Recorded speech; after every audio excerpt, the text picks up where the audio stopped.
Gusto mo ba na masasagad yung pagmamahal ng isang lalaki sa'yo, yung care niya?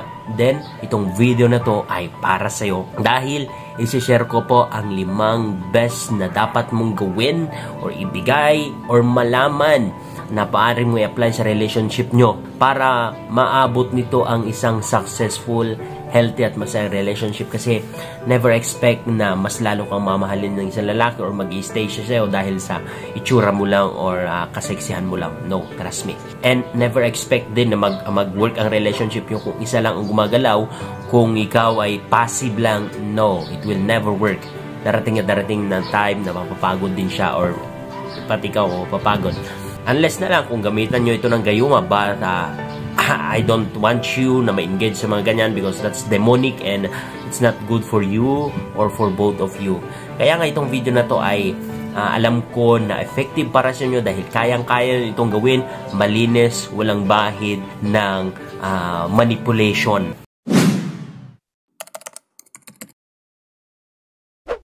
Okay, so proceed na po tayo sa number 1 na dapat gawin mo or makita ng isang lalaki sa'yo is that to encourage him to lead you or your family. One of the most and talagang role ng isang lalaki, ng dapat na gawin ng isang lalaki, responsibility namin is to lead. Whenever na ang babae itry nito na i-lead ang isang relationship, ang isang family, sorry to tell you but distraction lang yung patutunguhan. Palaging away, palaging gulo, walang magandang patutunguhan. It's not because hindi ka magaling. Of course, maybe meron kang kakayahan, but spiritual principle na ang lalaki talaga ang magle-lead. Ikaw ang susuport sa kanya, tutulong sa kanya, mangi-encourage sa kanya, makipagtulungan sa kanya para maging successful ang family nyo, ang relationship nyo.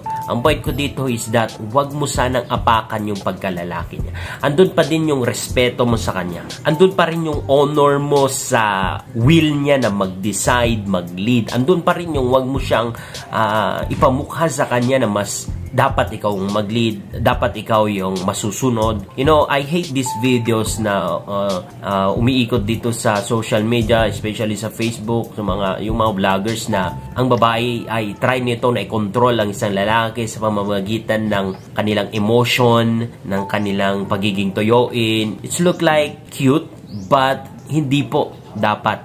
You know, cute lang po pero sa katotohanan hindi po dapat ganon na itry nyo ng control in which is, I'm sorry, maraming magagalit man sa akin pero ito yung common or most na gustong-gusto nyo na gawin or gusto nyo na mangyari na makakababaihan, yung mapasunod nyo yung isang lalaki sa lahat ng bagay na gugustuhin nyo. Kung gusto nyo ng pera, kung gusto nyo ng phone, gusto nyo ng sandal, kung gusto nyo ng bag, is that kailangan or gagawin nyo ang lahat to control your partner para maibigay yun sa inyo. Once again, hindi ko po sinasabing lahat. And once again, of course, responsibility po yun ng isang lalaki, but let him do it with love. First and foremost, ang gagawin mo is to encourage him to lead, to support him, and then I believe naman kung talagang mahal ka ng lalaki na yan, gagawin niya yun ng kusa na hindi mo kailangan na ipilit yun sa kanyo or i-manipulate mo siya para gawin yun. Point natin dito is that allow him to rule over you, allow him to lead you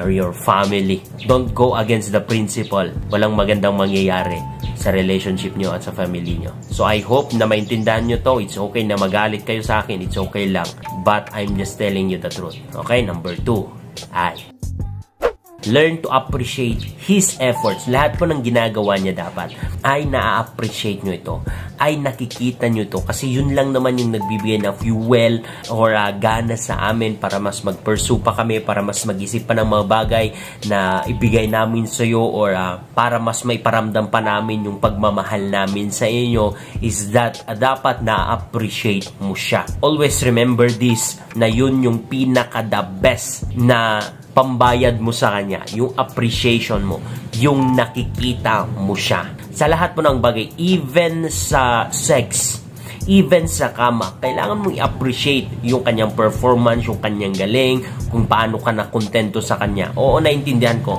hindi po lahat ng lalaki ay kaya pong ibigay yun sa'yo, or hindi po lahat ng lalaki ay nakokontento kayo. But as a married person, dapat kino-communicate nyo ito sa kanya, sinasabi nyo ito, ino-open nyo, inaayos nyo. Hindi yung ikwento nyo sa ibang tao or sa ibang babae.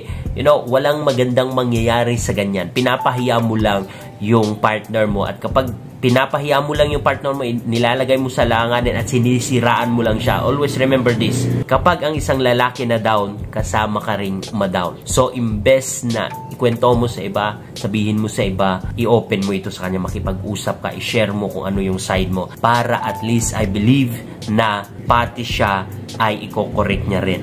Especially sa sex life. Ang point lang natin dito sa number 2 is that appreciate his efforts. Proceed na po tayo sa number 3. Hi. Maintain a healthy communication. Ito po ang isang sumisira sa relationship. Maraming naghihiwalay ngayon, or palaging nag-aaway dahil sa lack of communication. Especially of course sa lalaki, hindi lahat ng lalaki ay magaling mag-open or mag-share ng kanilang emotion, ng kanilang nararamdaman. But bilang isang babae na mas madali sa inyo na mag-open is that kayo dapat yung gagawa ng way, kayo dapat yung magme-maintain ng healthy na communication. Ito kasi ang pangit minsan, kasi ginagawa nyo kaming mga magician, or ginagawa nyo kaming mga propeta na alam yung nangyayari sa buhay nyo, nangyayari or tumatakbo sa isip nyo.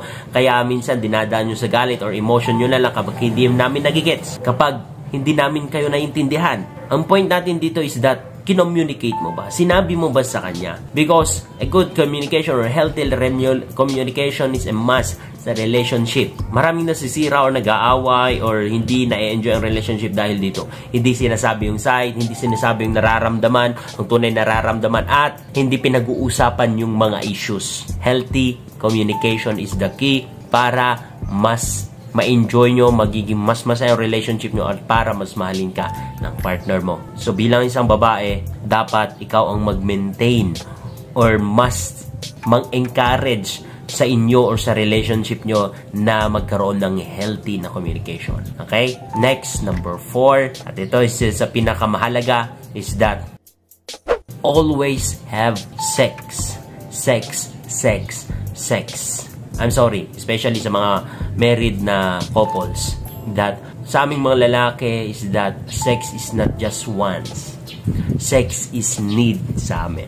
And kung palagi nyo siyang binubusog sa mga pagkain, busugin nyo din siya sa sex. Because sex is a must sa amin. Sex, sex, sex. Trust me, almost 90% ng mga couples na naghiwalay because of sex. Sex issues. Sex issues. Kasi yung babae, masyadong tinatanggi or pinagdadamot yung kanyang sarili sa kanyang asawa. Trust me, kapag naibigay mo ito sa lalaki, kapag nabusog siya nito, mas magiging mas better yung relationship nyo. Mas lalo siyang ma-addict sa'yo. Kapag mas ginalingan mo, mas lalo siyang ma-addict sa'yo.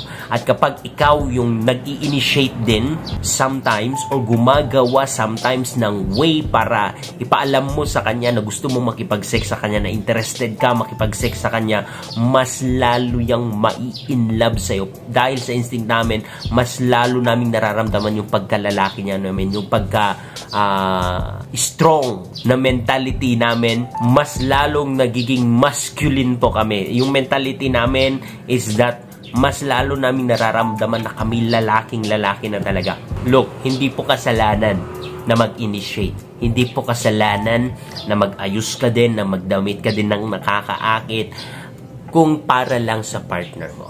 Sex is a must. Kapag nangalabit siya, pagbigyan mo. Look, hindi ko po sinasabi na dinedisregard ko yung nararamdaman niyo. Of course, may time na may dysmenorrhea ka, wala ka sa mood, or ayaw mo lang talaga.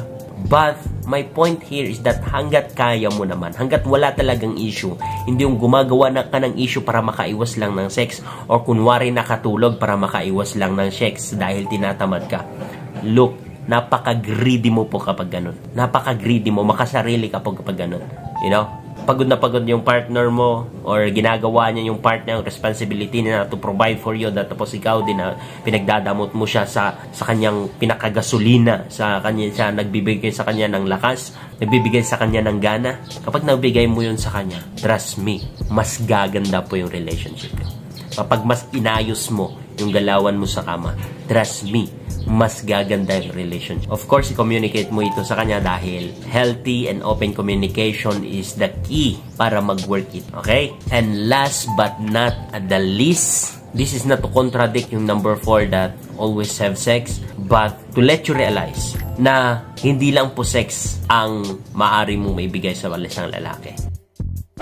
Ang pagiging babae po, ang pinaka-role nito is to be a helper sa isang lalaki. Helper not in a way na isang servant, ng isang katulong na utus-utusan na walang free will, no. But to help him in every way. Help him in every way sa lahat ng kanyang gagawin sa buhay. Gagawin mo din ang lahat para tulungan siya. Kasi once ang lalaki tumaas or may narating na sa buhay, of course, maisasama ka bilang partner o asawa. Of course, andyan na naman yung negative na thoughts yun na baka pag-aangat na siya that makakalimutan niya ako. Meron kasabihan na nagsasabing, every successful man, there's always a woman. Look, kung talagang mahal ka, at kung talagang totoo, God-centered yung relationship nyo, kapag umangat yan, kapag na-elevate yan, kapag na-promote yan, mas lalo ka pang mamahalin. Kasi naramdaman niya yung tulong mo, yung support mo sa mga maliliit at malalaking bagay. So, bakit kanya tatalikuran? Bakit kanya kakalimutan? Of course, natural na yan sa relationship na magkakasawaan minsan, pero kung rational naman yung mag-isip, kung matino naman yung mag-isip, hindi kanya tatalikuran, hindi kanya ipagpapalit kasi alam niya na hindi siya makakaabot sa kung anong meron siya kung wala ka na tumulong sa kanya. So, gagawin mo pang lahat para matulungan siya sa lahat ng bagay. And trust me, sa mga bagay na ito na naibibigay mo at nakikita niya na ginagawa mo ito sa kanya ay mas lalo kanyang mamahalin. Mas lalo yang maadik sa iyo, kaibigan. Okay? So, I hope na nakatulong ito. Magbabasa lang ako ng isang verse para sa inyo. Verse of the day, Genesis chapter 3, verse 16. Thy husband shall rule over you. Good day.